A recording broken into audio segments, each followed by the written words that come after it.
Might be worth saying, for the sake of somebody who's considering beginning meditation practice, that silent sitting is all about boredom and pain.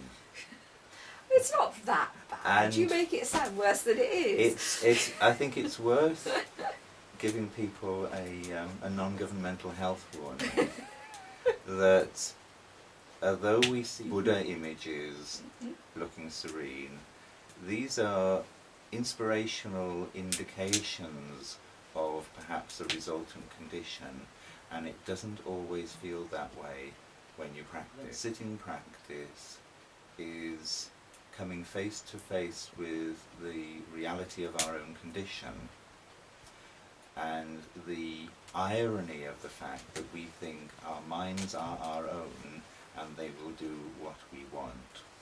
So we sit and we may attempt to have no thought, and at that point we can discover that thought actually seems to have the nature of an addiction, and the process of that practice leads us to understand that we're actually quite keen on thinking, and we're not too keen to let go.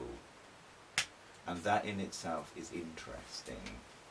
So we realize that there's something else happening, some deep-seated habit or need that is saying, think about anything, think about shopping, think about going to Tesco's in your pyjamas, think about almost anything rather than not think.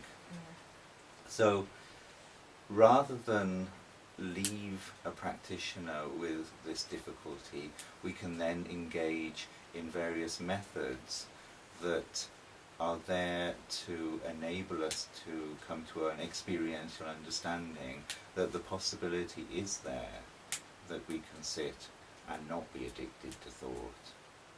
And this leads to the possibility of spaciousness that will be there spontaneously in the rest of our lives, but silent sitting practice in a formal sense is fundamental to giving us the opportunity for that to happen. Otherwise, the habitual state of being that we discover in silent sitting is actually what's there all the time, underlying our actions, that we've developed certain habit patterns and they're always there. We find them in their rawest sense when we attempt to sit, and through that process discover what is behind that, and discover that we can sit comfortably without thought, and then that spaciousness appears within our lives and allows us to see our emotions almost from a different dimension, and certainly a dimension that includes a sense of humour. And as soon as humour can arise, then the situation explodes.